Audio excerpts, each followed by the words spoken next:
أنكر به بالمعجزات.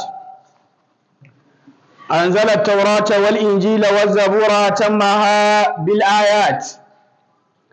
علام الخفيات، باعث الأموات، سامع الأصوات، وبنعمته تتم الصالحات، وبرحمته تنزل البركات. أرسل رسوله بالهدى والبينات، وعذبه بمن أنكر به بالمعجزات، وسلم تسليما كثيرا. أما بعد، فيا عباد الله، فاتقوا الله جل وعلا حق تقاته، كما قال في محكم آياته: يا أيها الذين آمنوا اتقوا الله حق تقاته ولا تموتن إلا وأنتم مسلمون. خلال من هذه الآية السابقة أوصيكم ونفسي بتقوى الله جل وعلا في السر والعلانية. واعلموا عباد الله أن للوقت أهمية كبيرة وماسة وباهظة، حيث أقسم الله جل وعلا بالوقت بكثير من الآيات بغير ما آية في القرآن العظيم.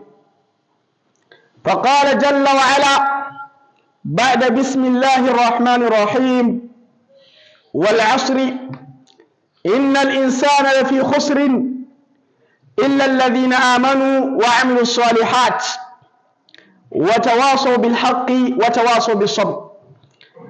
أن الله سبحانه وتعالى أقسم بالعصر، وأن العصر تعتبر من الأوقات، وهكذا أقسم الله جل وعلا مرة ثانية فقال: والضحى والليل إذا سجى ما ودعك ربك وما قلى.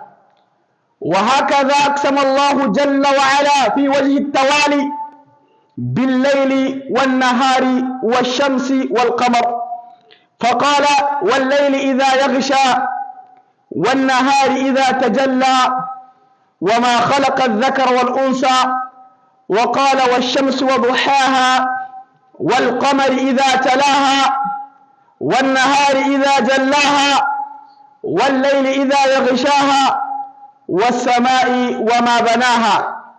وهكذا أقسم جل وعلا مرة رابعة بالفجر والليل والفجر والوتر والشفع، فقال جل محكم آياته: والفجر وليال عشر والشفع والوتر والليل إذا يسر.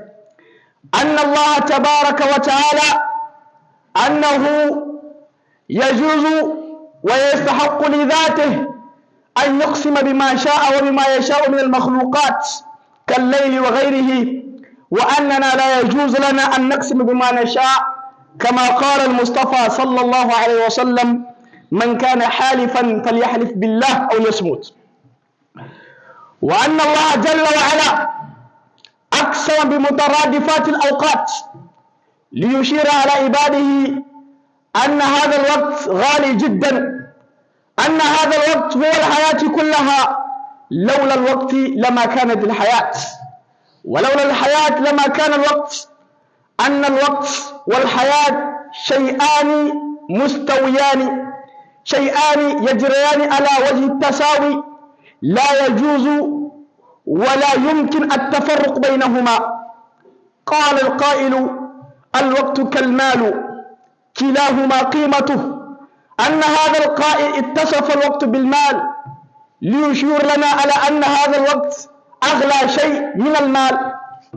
وأن قال القائل: الوقت كالصيف إن لم تقطعه يقطعك، أي أن الوقت كالصيف، إحدى الاثنين أو إحدى الأمرين، إما أن تقطعه أو يقطعك أنت. فلذلك ينبغي لنا أن نستغل أوقاتنا في الطاعات، وأن نعلم أن هذا الوقت هو إنسان نفسه، أن الوقت هو الذي يجري حياة الإنسان، وأن لكل إنسان أيام أو سنوات معدودة له، إذا هذا الوقت سيفون كما قال كل من عليها فان، ويبقى وجه ربك ذو الجلال والإكرام. وينبغي لنا أن نستغل هذا الوقت. لولا الوقت لما كنت أنت، فللوقت أصبحت أنت، فلماذا لا تستغله في الطاعات وبما يأمرك وبما ينفعك وبما يستوي حياتك المستقبلية، وبالوقت تبني حياتك المستقبلية. ولا ينبغي أن تستهلكه بالمعصية، ولا ينبغي أن تستهلك وقتك هباء منصورا خلال المباريات بالكروية، وخلال الأفلام القبيحة، خلال الجلسة القبيحة التي ليس لها فائدة دنيويا ولا أخروية. ترى ناس أو إنسان أو أناس من الناس أو من الأمة يجلسون ويتشاورون ويتجادلون أكثر من ساعة على ما لا ينفعهم دنيويا ولا أخرويا، على ما لا ينفعهم في حياته المستقبلية ولا حياته اليومية. وهذا أقبح القبيح، وهذا خسر الخسران، أن تستهلك أوقاتك هكذا أباء منصورا، وأنك ستسأل يوم القيامة على ما درت من الأوقات في حياتك الدنيوية. كما قال مصطفى صلى الله عليه وسلم: لا تزال قدم عبد يوم القيامة حتى يسأل عن عيش عن أربع في عمره فيما أفناه. سيسألك الرب جل وعلا في كل هذه الأوقات، في كل هذه السنوات، في كل هذه الأوقات وغيرها من الثواني. ستسأل بكل ثانية على ما درت في هذه الثانية، وكيف كان حياتك إذا ما اهتممت بالأوقات، إذا ما أعطيت هذا الوقت واستغلته على منهج السالك، على منهج السوي الماس في حياتك.